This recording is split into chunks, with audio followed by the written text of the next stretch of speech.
Today's guest is Lauren Hubele, who will be sharing with us about the exciting world of gemmotherapy. The term gemmotherapy has come across my path for many years, but I've never got to delve more into what it's actually all about. So today's episode was very enlightening for me personally. I think what really makes Lauren's work super special is her vision to empower everyone to make their own gemmos at home, which really is the ultimate in health empowerment. I'm also really excited about Lauren's upcoming course, which combines gemmos with human design and coaching techniques, which sound like a match made in heaven.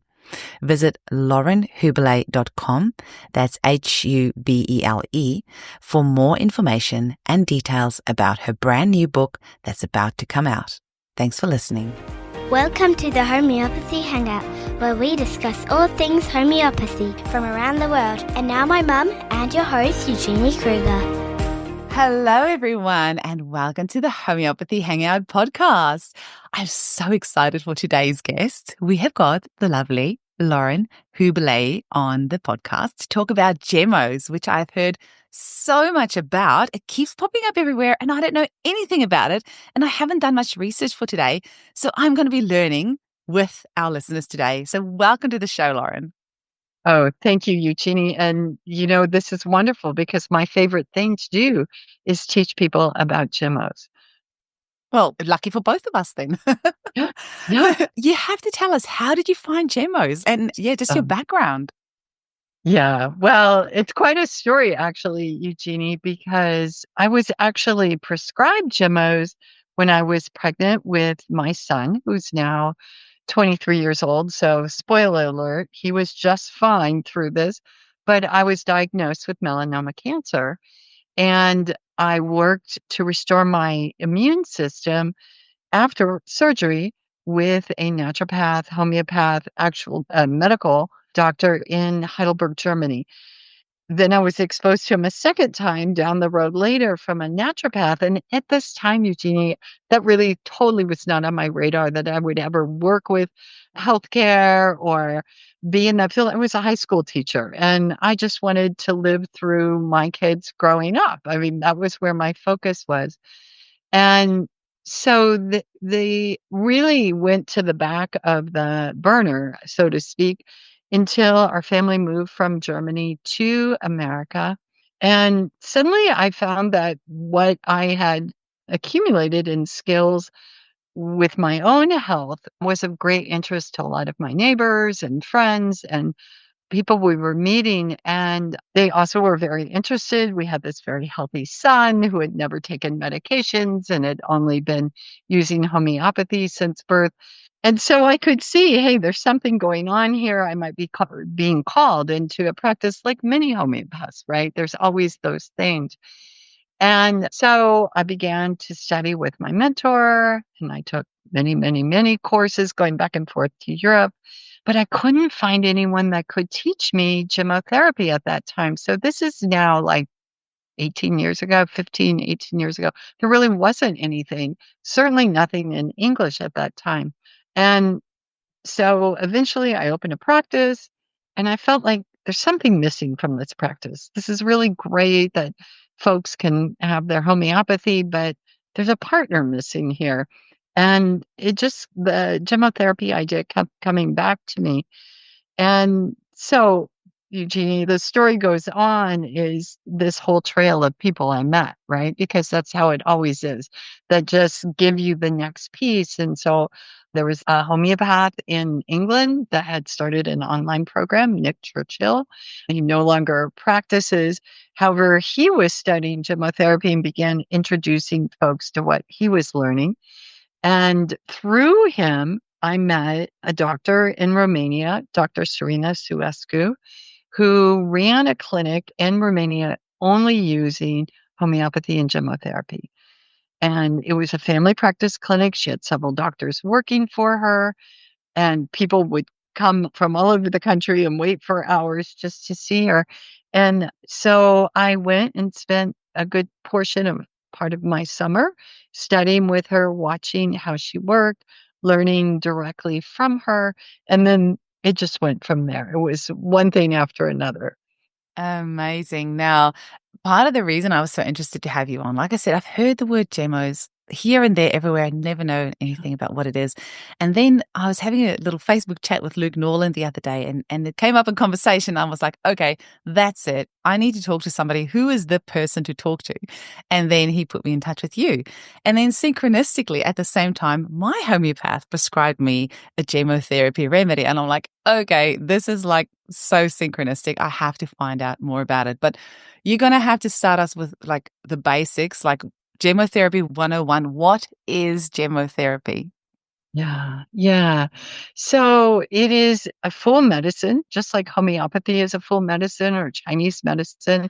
And within it, right now, we have about 60 trees and shrubs that Materia Medica has been built on since the late 1950s. And there is active research continuing today. So the exciting thing about it is that it's an emerging medicine, right? But what is it that makes it so different and unique is that we're using fresh plant material. The plant material is put into a maceration within several hours, generally 3 or less. If you're making it yourself, you're putting it in immediately, of course, but the manufacturers of it keep a threshold of 3 hours. And the plant material that's used varies from tree to tree. However, it's the part of the plant that contains the most meristem cells. Is that a term you're familiar with? No. Tell me all about it. Yeah, so meristem cells are the equivalent in plants just as human stem cells. So they have the capability and the potential of containing all the vital energy of all the parts of the tree. And so when we're working with herbal medicine, we might be working with the leaves or the roots or the bark. In gemmotherapy, we're picking the earliest leaf buds just as they are full and plump before they bring their leaves out. And we're using that fresh part and putting it into a maceration of alcohol, glycerin, and water. Some of the plants we're using rootlets. So we have corn and rye that we're using young roots. We have the oat gemmotherapy where we're actually using the whole shoot of the plant. So there's some variations in there, but for the most part, what we're using is the youngest part of the plant that in the spring before once the sap begins to rise and before those leaves come out and the photosynthesis begins, they're holding all that plant potential.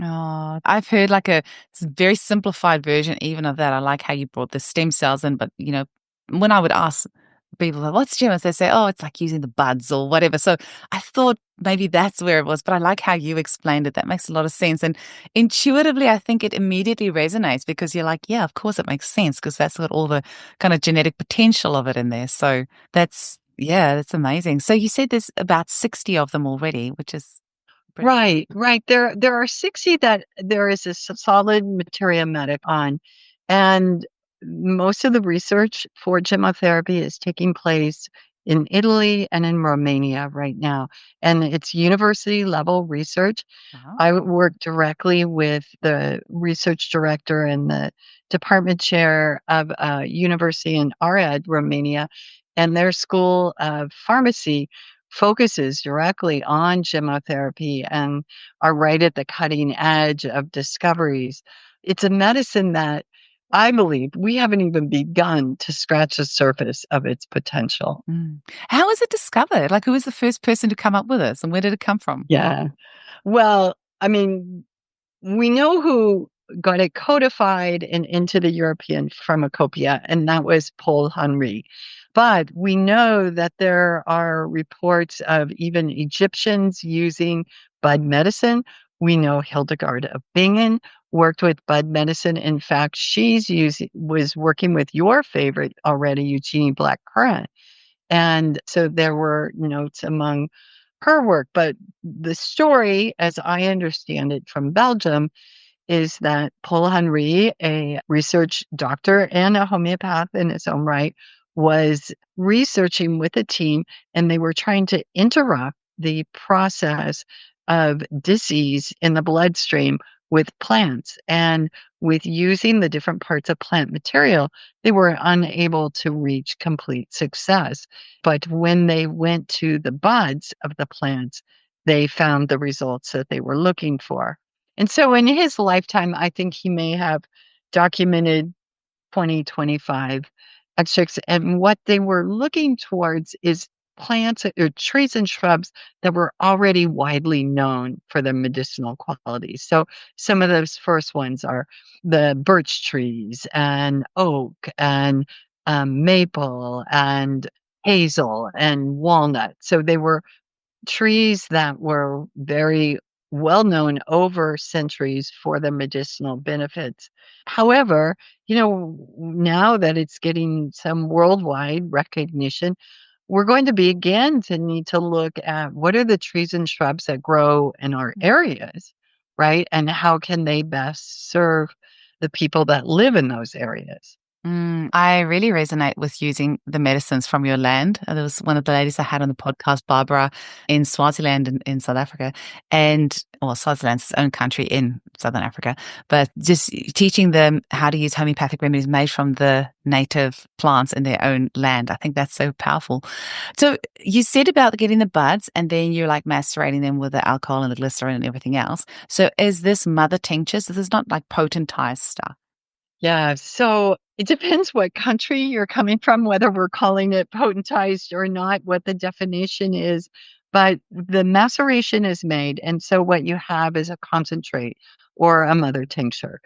And in some countries, that is the tincture that's worked with directly there. But in many countries, and what I've been working with my whole practice is what we call a D1 version of that. And so it's been diluted 1 part to 9 parts of water. And the reason I've been attracted to the D1 use of gemmotherapy is it's much easier to control the dosage. And most of my work in the beginning was around working with young children and babies. And so being able to take that down to a lower level. And then depending on the company or the boutique producer, whether the remedies are successed or not, that's really, some do and some don't. But the beauty of it is that it can be made on your kitchen table. That's what I am most thrilled about this medicine is we're moving into this new age, right? Where we want to see people being empowered and taking their health into their own hands and health sovereignty. And we can actually grow most of these plants right in our own gardens. And the process it doesn't require any equipment other than a marmalade jar and these solvents that I mentioned and 3 weeks to process them. That is very exciting because I mentioned to you before we started recording that my homeopath just prescribed me blackcurrant for my adrenals, which is probably no surprise. But she wanted me to take it in the mother tincture or I can't remember what the concentrate.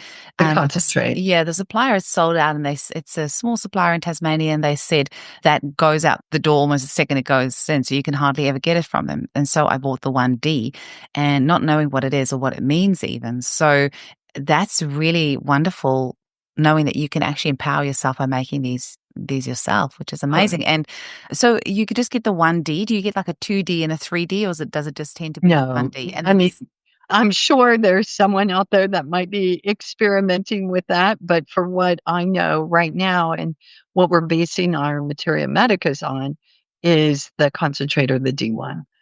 And then like my homeopath prescribed 20 drops of the 1D blackcurrant for me. Like, is that a dosage that you would then adjust? Is that what you're saying about working with children? You can adjust the dosage depending on. Yeah, of course you can adjust it. And there's lots of schools of thought, and I have a very strong opinion about lower doses.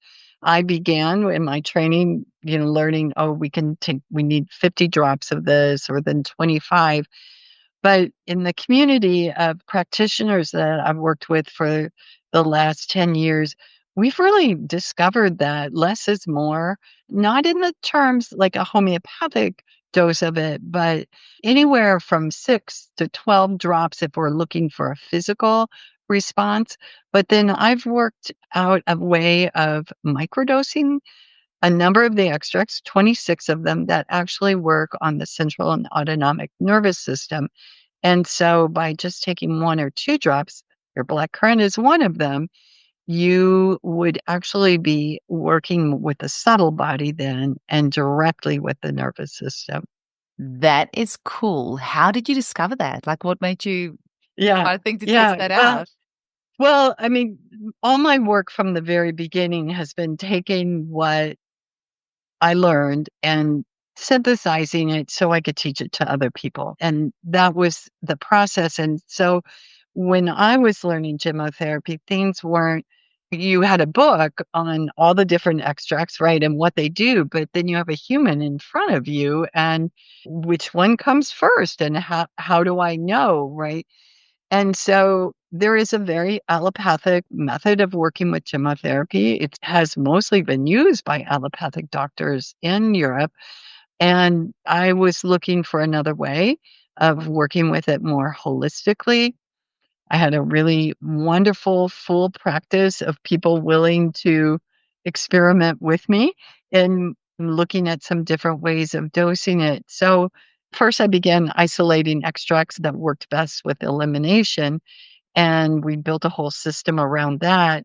And when I'm saying we, I worked over time with a couple hundred practitioners that I had been training, and they helped create a feedback loop for me.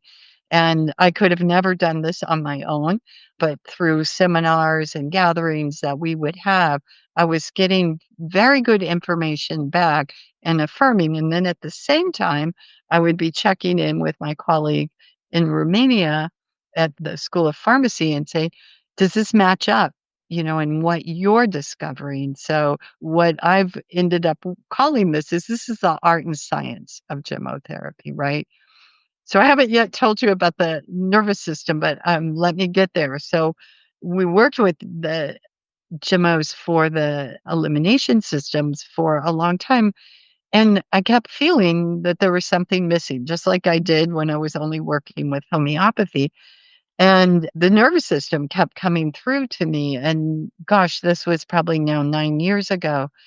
And at that same time, there was really cool research coming out on the nervous system, on trauma, on the polyvagal theory.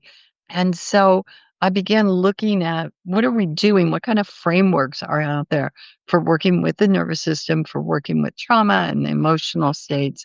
And the place that I really found the answers that spoke to me was the polyvagal theory. And so looking at Dr. Stephen Porges's work and what Deb Dana has done. And I was fortunate enough to have a dear friend, Cameron Scott, who worked directly with the two of them, kind of help me start looking at these gemmos through those lenses of what the autonomic nervous system response is and the state is. So we isolated the extracts through the materia medica of which ones had effects on the autonomic nervous system, which ones had effects on the central nervous system, and then through what I called Gemmo labs. And we, just like homeopathic provings, we would have practitioners come through and we would be testing a set of 5. And what we found was the lower the dose, the more effect we had on the nervous system. And I didn't set out to find that, I that actually wasn't even on my radar, but we would find that folks were aggravating on the higher dose because it was activating these other organ systems.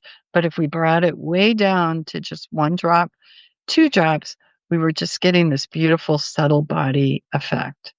Oh, that's beautiful. I love that. And also from a sustainability point of view, that's why I always love homeopathy because it's energy medicine. And so when I, got this email back from the person saying, oh, no, it's all sold out and that's it. I'm like, "Oh, but But I'm so used to things not running out with homeopathy, and then it kind of brought that up, thinking, oh, well, what plants are they using, and are they, is it a sustainable way of doing it? So I like what you're saying. If we can reduce that dose even more, it's kind of going more with Hahnemann's way of thinking, like the gentlest, the least amount, the least impact on the planet. I like where you're going with that. That's great. Well, Eugenie, to take that sustainability even further, I think this is really important, is picking the buds actually improves the health of the plant. This is really something to start wrapping our brains around, and it fits very well with permaculture and regenerative farming ideas. So let's take your blackcurrant, for instance. On a blackcurrant plant, early in the spring, it sends up from its stalk a tip with maybe 5, 6, 8 buds on it.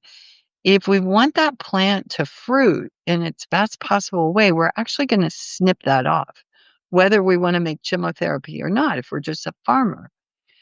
But we've snipped it off. I happen to know how to make Gemmos. I can pluck those buds off, pop them in my macerate, and I have a little stalk. I can make a new black currant plant. So I've improved the quality and the amount of fruit on the original plant, made a medicine, and created a new plant. That's what real sustainability is. That sounds like a win-win-win. I like those. Can you mix the Gemmos as well? Like, would you ever create like a combination remedy for a client? Oh, absolutely. Okay. So in some of the companies that make Gemmos, they produce what's called polygemmos and combinations where they've learned that the synergy of certain Gemmos together will bring a certain effect. And I think those are wonderful. They've been made to kind of go out the door easily to someone that doesn't understand how to work with the system. My challenge with them is if I gave you a combination with 3 Gemmos in and you had an aggravation, we're not going to know which of the 3 was causing the issue. And so I'm a real big fan of working with the individual extracts and adding them bit by bit. In my experience with working with extracts, and we're trying to create a protocol, people can take information into the body from about 5 extracts a day. So that can go up to 7 if they're in an acute situation or we're dealing with some really degenerative issues. But 5 feels to me like a good number in my own experience as well as taking them. And if you think about each one of those drops as information going into the body, we have to think how much information can we take in at a time? And we all have our threshold, and then our ability to digest that information decreases, right? The more we add. So working with that number and maybe taking some in the morning, some midday, and some in the evening.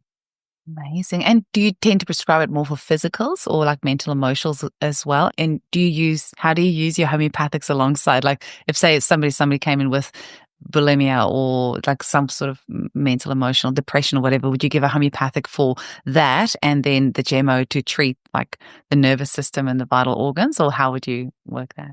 Yeah, well, now you're talking the art of gemmotherapy, right? So there's a lot of different ways we could approach that, but let's just talk about the action on the body for each of those. So we know homeopathy supports the vital force, right? And when I'm thinking of a remedy and I imagine the body, I'm imagining it pushing up what is blocking the ability to heal. And sometimes that pushing up causes aggravations, right? We see things like on the skin or a lot of mucus or that type of thing. And then it moves on and does its work. Well, a gemmotherapy extract acts differently. It's a drainage extract. So it's helping the body do a couple things at once. One, reminding the organ and organ systems how they were meant to perform naturally. So it's not pushing anything that wasn't already in the program for that organ. And then they're helping remind it to clean and rejuvenate the tissues. So it's working on a physical cellular level. So we've got the vital force energy coming in from homeopathy. And at the same time, we've got this action from the gemmotherapy. So what homeopaths will say right off is if they're working with remedies, homeopathic remedies and gemmos together, they rarely get aggravations from the homeopathic remedies. Oh, I love that. I love that. I think that's what my homeopath was trying to do with me because she's given me some remedies in higher potency and then she's given me these things to support my adrenals. So Sure. that's beautiful. So would you use it like acutely as well, or was it only ever like as a drainage or like to support the organs? Because I'm just trying to figure out where, like how exactly I would fit that into my practice. Is it more like an Yeah. organotherapy type thing where I would, or can I use it acutely as well? So it's all, right? That's the beauty of it. So folks come in from different approaches. So it could be I'm just going to bring them into my practice to use acutely, and I'm going to teach moms how to have them at home and put them to work right away. And it certainly helps the acute needs and calls on homeopaths to, help with colds and flus right off. So it has very, very good responses on acute colds, flus, and viruses. We learned a lot during the COVID years and found that gemmotherapy kept hundreds of folks out of the hospital because of its ability to support the lungs. And so that's one way we can look at. We can look at the 26 extracts that support the nervous system. And because, as you know, we can't heal if our nervous system is operating in a sympathetic state. You can try every type of medicine and therapy, but if we're always operating in a sympathetic state and the stress hormones are flowing in our body, the body cannot heal. And so we have to bring our system down to a state of safety to be able to respond to remedies, to acupuncture, to even pharmaceutical medications. And that's what's so beautiful about gemmotherapy because it is helping bring someone down out of crisis, support their ability to gain some clarity, and build resiliency in their nervous system so that the next thing that happens, they will be able to get their footing easier and come back to a state of harmony. What we've watched over the last 7 years in working with Gemmos with the nervous system is it's really astounding what's possible. And someone could make that their entire practice if you're just supporting folks to feel safe in their body and safe in the world. Oh my gosh. And in the aftermath of COVID, I don't think anyone feels safe anywhere. So that sounds like you could make a pretty good practice just out of making people Yeah. feel safe in their bodies. I mean, you're just saying that. I'm just thinking of the amount of people that they might not necessarily use those words, but you can tell that they're not safe in their body. I just think of all the birth trauma that I've dealt with, where women literally just will say that they felt that they've left their bodies, and you can see they've never just come back. All the frights or the shocks or the accidents or all the things that we saw around us, during COVID, it was just too much to deal with. So it's easier just to kind of like check out for a bit and then forget to come back. So that sounds amazing. Well, and I think, having worked with homeopathy in my practice is you can chase a remedy for forever trying to get to that. But if we can help offer support in that first session with some Gemmos, and then we start seeing some safety come online, and then our conversations start changing too. And what you may have thought may have been a remedy before, you may have a different perspective once they start presenting in a way that's more in alignment with who they really are and not all that state of protection that is coming in first. You just made me think of a client that this was from a few years back, but we're still in touch. And I gave her so many remedies and they just, well indicated remedy and they just wouldn't do the trick.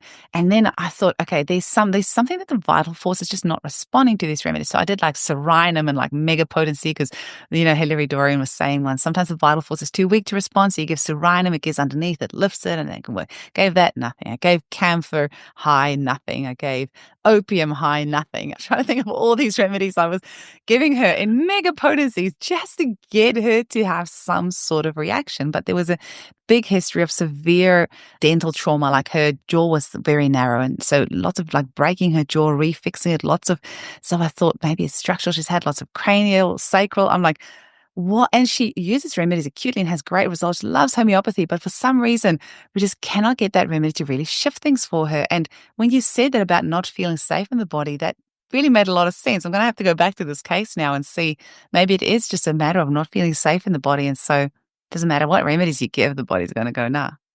Eugene, I think there are many more cases like that, and it's a continuum, right? Mm. She sounds very extreme, but there are folks that I think all of us carry that, and it depends what kind of events we've faced just in recent time. And we can see that lack of safety very much like we can see inflammation in the body, right? It's emotional inflammation. And there's a point where it doesn't matter what modality we're offering, we're not going to shift things until we can help support that person on their own to come back to feeling safe.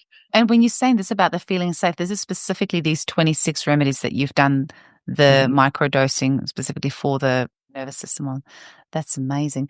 Now, I just wanted to like double check because even I'm getting heart palpitations going, oh my gosh, this time's going so quickly. I want to know so much. But you have got courses for this and you have a book coming out and all of these things. So people that are sitting here listening like me going, I need to know this stuff. It's so good. Can you tell us a little bit about that? Just about Yeah, courses and books and yeah. how we can learn more? Sure, sure. The first thing that folks can do right away is I do run a YouTube channel. It's called the Coherence Lab. I've just recently moved my work from there. I worked for a number of years with a closed network on Mighty Network teaching on there. But I wanted to get my work at this chapter in my life. I'm 65. I'm not getting any younger. And I want that out there and accessible to folks. So it's called the Coherence Lab. There's a playlist called Gemmo Voices where I'm interviewing different practitioners I've worked with and just a good way to just kind of immerse yourself in how people are using them and what they are like. And then I have a program that happens every quarter right now that I'm working with a human design coach and a developmental learning coach. And what we're doing is we're looking at human design and the nervous system and this whole idea of how do we feel safe in the world using coaching practices, using our design and our astrology, and then the Gemmos for the nervous system. So that's really where my work is these days because I believe if I love all the Gemmos and I love all the things that they can do for the physical body. But honestly, if we can't feel safe, we're not going to solve any of the other chronic challenges we have. So those are courses to dip into. But then I have my book, Eugenie, and I'm really thrilled about this. This is a book that really, to truth be told, I've been carrying it since I first learned about Gemmos, and I put out some small books right away just to get my thoughts out, but they feel very outdated in where I've gone with my thinking. And so this is the art and science of Gemmotherapy. It is complete materia medica with information from both perspectives, from here's, the actions of these extracts, and this is what we know, and from science, but also from a more esoteric view of looking at the oracle reading for each of these extracts, looking at how you can really use it in your practice, what kind of people or how you use it in your family. When are the times you should think about dog rose or walnut or black poplar? And so that book you can find on our Gemmo store. I think we can put the links in your show notes, Yeah. and it probably by the time we're airing, the pre-order will be up, and I'm hoping it'll be available for folks in early summer. That'll be amazing. Congratulations. I'm sure it took a lot of blood, Yeah. sweat, and tears to get that out. I hope we can Yeah, get your book here in Australia as well. And if there's any sort of trouble getting it here, I'd love to stock it because it sounds like absolutely. it's We'll really make sure that worthwhile. happens. And then you've got a step further because you've got this magical like forest of gemmos that you and your family work on. Can you just tell? Because I read your story and your children come and your granddaughter and you're there in the forest picking, and I'm like, it just sounds like this is a scene out of I don't know, like what's that musical thing in the hills, Sound of Music or The something like sound that. of I can sort of imagine you la la la like picking gemmos in the forest. that might not be the exact picture. Well, that's what it's like in my head. But tell us about that. You're growing it yourself and making it yourself. That's amazing. Yeah, well, let me just clear up the picture just a little bit. So we own an acre here. We moved half of my family from Austin, Texas to New Hampshire so that we could do two things, that I could start my nonprofit, the Gemmo Forest, and that our family could grow our own food. And so we have 7,000 square feet in food, vegetable beds, and fruit and orchards. And then we have this Gemmo Forest. And the Gemmo Forest really is it's a nonprofit. I have a board of directors that really own and run the forest. I'm the visionary. I serve as president and farm manager at the moment.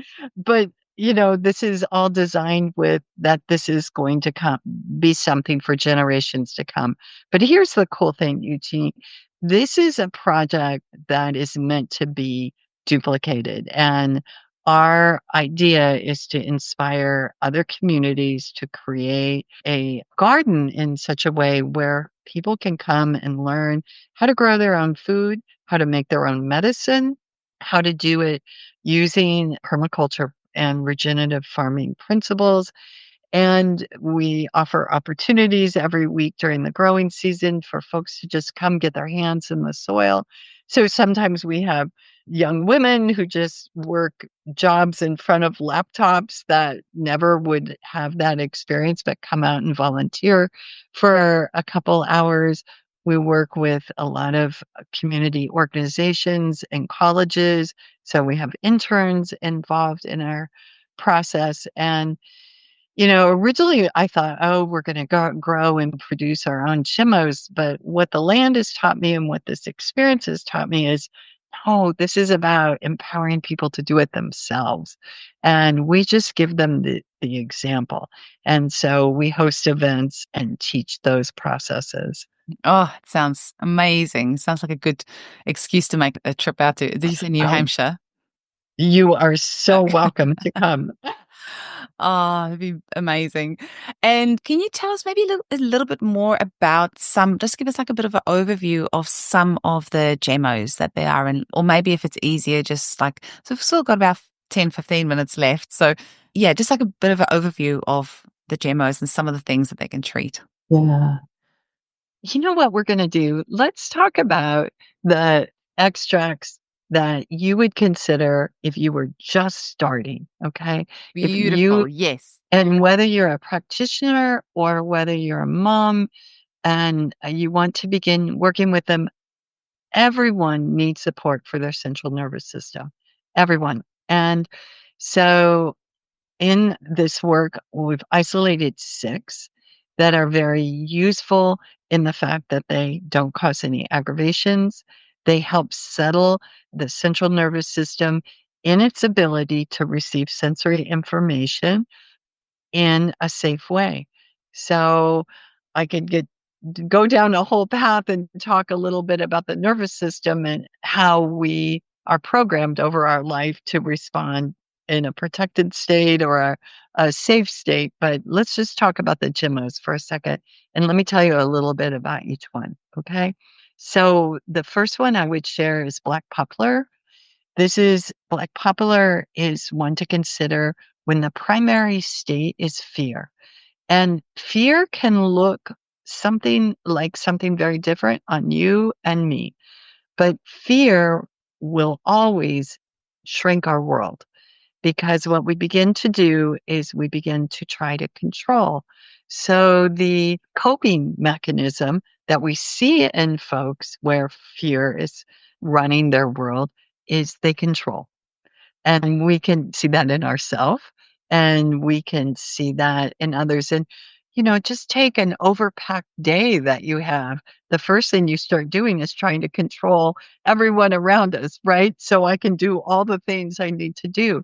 And that's a rather humorous approach, but it can be also on the other end that I start living my life in a really small way. And we saw that, Eugenie, all during the lockdowns and and everyone's world got very, very small.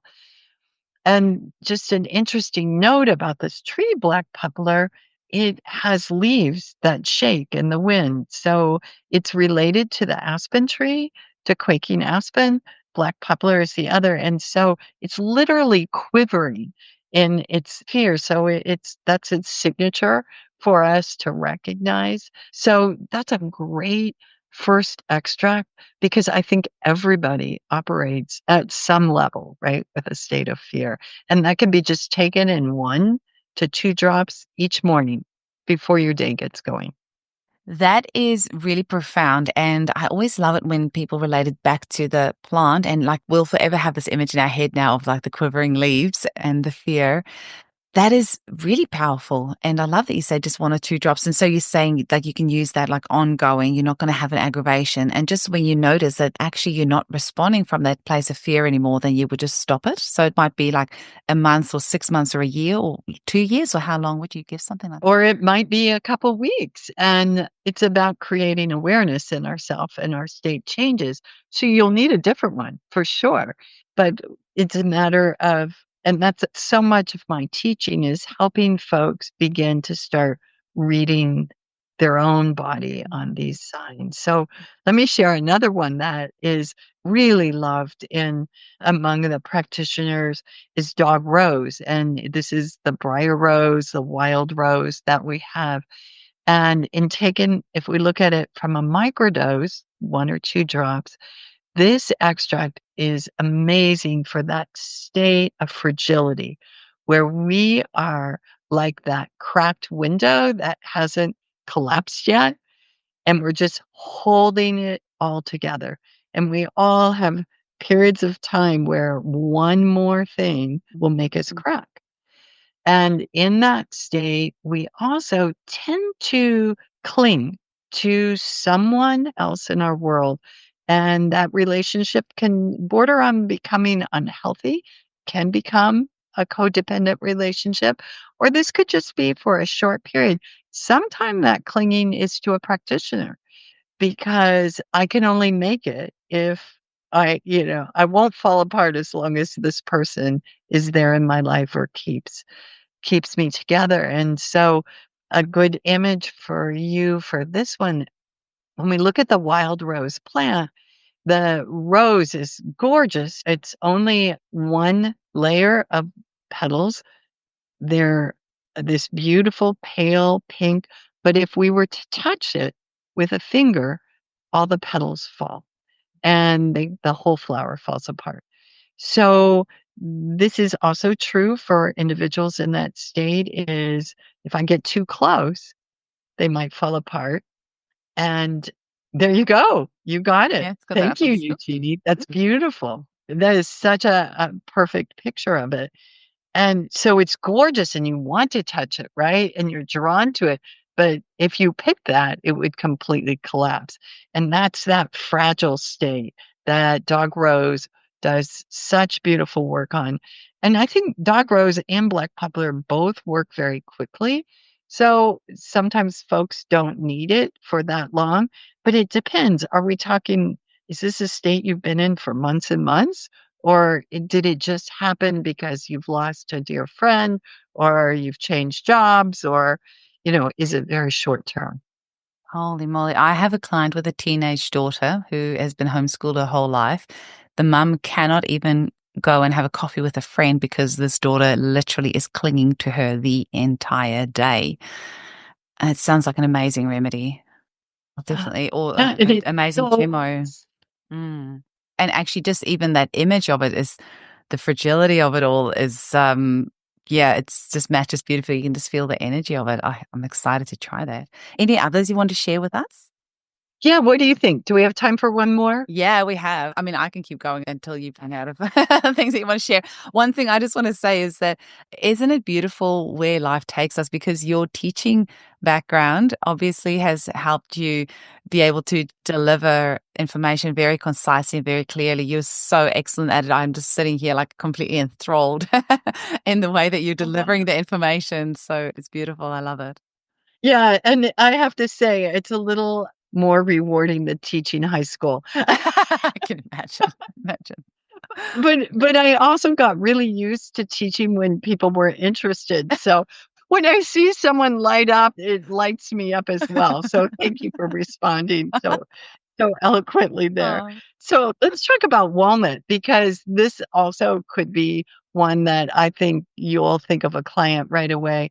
So the state that walnut addresses is that state of shielding and that we need to protect ourselves and have something between us and whatever is making us feel threatened.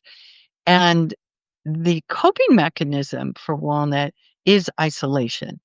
So this was a remedy that we used often during the COVID years because of that fear, right? It was a different kind of fear than black poplar. It was, I just need to isolate myself and walnut, the state of walnut, I feel safe as long as I'm home, as long as I'm in my own environment. And, yeah, I don't know about you, Eugenie, but there's been times in my life where things have happened where I felt very vulnerable and I didn't really feel like being out with people. And being home was the place that I was fine. I felt safe there. And this remedy has come in so useful. The walnut tree grows alone. It doesn't let other plants grow under it. And if we're looking at it out in the countryside, you often see this magnificent, strong tree, which these individuals are, but they want to be separate and isolated. And there's also a sense that if I'm not, I'll lose my sovereignty. I'll lose my sense of self. So there is this real shielding to that state. That's beautiful. Yeah, I can definitely think of a few cases that would be grateful. I just had a thought when you mentioned about the black poplar and how, the fear and having to control things because of that. It made me think of my children in clinic with autism because everything is so controlled. Everything has to be done a certain way. You can't deviate from the way that things are done. And it's just kind of made me wonder about how much of that is actually fear driven and if you've ever used black poplar for cases of autism. Oh, yeah. This could open up a whole topic, but I don't know if you've followed any of the studies that are linking that same kind of they're seeing some of these similar responses in folks with Parkinson's disease, and that there's a American acupuncturist that has discovered that it's really trauma, that old trauma that's surfacing that's causing the I would shakes. 100% believe that. Right. And so we have found black poplar to be extremely useful in Parkinson's cases. And we also have found it very useful in children with autism. Because that would be so amazing. I mean, homeopathy is incredible for children with autism, but sometimes I do get the feeling it's not enough. And, I do talk to clients about, Wi-Fi and EMFs and diet and importance of sleep and all that sort of stuff, because often these kiddies don't have good diets and they are addicted to technology. And so it makes it really hard to treat. So anything else that I can give in addition to kind of help would be, really helpful. I'm going to be looking at that. And that is like the next question that I want to ask is how do we get hold of them? So I think 60% of our listenership is in America, and it sounds like they can get it from you. But here in Australia, it's definitely harder. I've had a really hard time trying to find the remedies over here. So I call them remedies. What do you just call them? Gemmos? Gemmos, yeah. Gemmos. You So probably mean to distinguish between homeopathic remedies and gemmos. yeah. So And then, like with the Gemmos, would you like in Europe? It sounds like it's easy enough to get, or maybe just run us through for our listeners. Where would they get Gemmos? yeah. So in Europe, in several countries in Europe, particularly Italy and in France, you can buy them right at the pharmacy. So there's really no trouble with that. I have a number of small batch producers that I can also connect folks with in Europe. We have a producer for my label in Romania, and it's the company we've worked with now for a dozen years. So as I mentioned to you, maybe we just need to figure out how to Get it to support Australia. I you think we importing need to do that. into Australia. There is Marlene Herbs in Tasmania, and they're more used to selling, I believe, on a wholesale level than they are to individuals. They're not quite set up for that. So that has been a challenge. And in the UK, I've got, again, my producers on the continent can ship, but I also know a boutique producer in the UK. So, that I think that is the challenge, but I also think that's the beauty of it, Eugenie, because when we have a challenge, we're faced to look at things differently and we start looking for creative solutions. And my answer is we need to start growing these and raising them in our backyard. And we need to discover what are the plants in Australia that might be closely related to these. And that's my work with the Gemmo Forest, is to inspire Gemmo gardens in folks' backyards. Oh, wow. And have you got all of this in your book? Can you give us like a bit of a rundown, or have you got like a author's copy of the book there that you can show us? Oh, I wish I did. Did you? Okay. Or apart from the Materia Medica, is there anything in there about growing your own forest, or is that going to be a different book? Yeah, no, What's that's that going in to the be the next course? book, Eugenie. That Okay. absolutely is the next book. I mean, there are about 5 pages on each extract going through it. So it's quite extensive on that line. And then some charts to help folks, whether they want to come in looking at it through an acute lens or a symptomatic lens. But the bulk of it really is my stories about each extract. And I imagine there's going to be a few books after that, but I was trying to get that big chunk delivered and move that out in the world, and then we'll see what's needed to fill in the gaps. Oh, amazing. Where can people get hold of you and your work and learn more about you? Yeah, so I have a lovely out of date website at laurenhubele.com. And you can also look up the Gemmo Forest. There's a Gemmo Forest website, gemmoforest.com. People can email me directly. And then we have a Gemmo store. It's gemmostore.com, that the book will be available for pre-order. The book will also be available on all the Amazon distributors and in Australia as well, Eugenie, although I want to make sure you get some copies directly there. That'll be amazing. And I was just going to say, with your YouTube channel as well, you can set it up so that it automatically sends your episodes to Rumble as well, which is a good backup, because what happened with me in June last year is YouTube deleted all 300 plus of my videos for what they call medical misinformation. And that's because we talked about injections. And yeah, so the whole channel just gone overnight, and I tried to appeal it and they haven't got back. So I was just going to say, with your Gemmo YouTube channel, just make sure you put it on Rumble as well. Okay. Yes, that was a very Thank you. expensive. And at the moment, I am in Instagram jail for 3 days for talking about homeopathy. Oh, yeah, that's It's happened just too so many times to frustrating me. trying to get this information out there. It's really, really, I'm so over it. Yeah, agreed. Agreed. I finally gave up. I've been in Instagram jail as well. And, that's just not where I want to be spending my time. Yes. But then also, This is it's such how a we good way need to to be reach people. spending. Yeah, yeah. I actually recently found out about a homeopath whose podcast got deleted from Spotify as well, which I thought Spotify was pretty good. So I don't know. It's just hard. It's so unfair. But I hope that things are changing. It feels like things are changing with everything that's happening in America at the moment. I feel that there's a wind of change, and hopefully more of this information can get access easier and not get suppressed so much, because we're a bit over that. Lauren, it was lovely chatting with you. I am so excited to start taking my Gemmo. I can't wait. I'm going to go message my homeopath now and say, is it okay if I microdose it? And make my bottle last longer, because it was a bit of a mission getting hold of it. But thank you so much for this information. I cannot wait for your book to come out. And it's definitely something I'm going to be playing with in clinic. And I definitely want to sign up for your course. I'd love to learn more about it. Beautiful. Eugenie, thank you so much for inviting me on. Such a pleasure. I'll catch up with you very soon.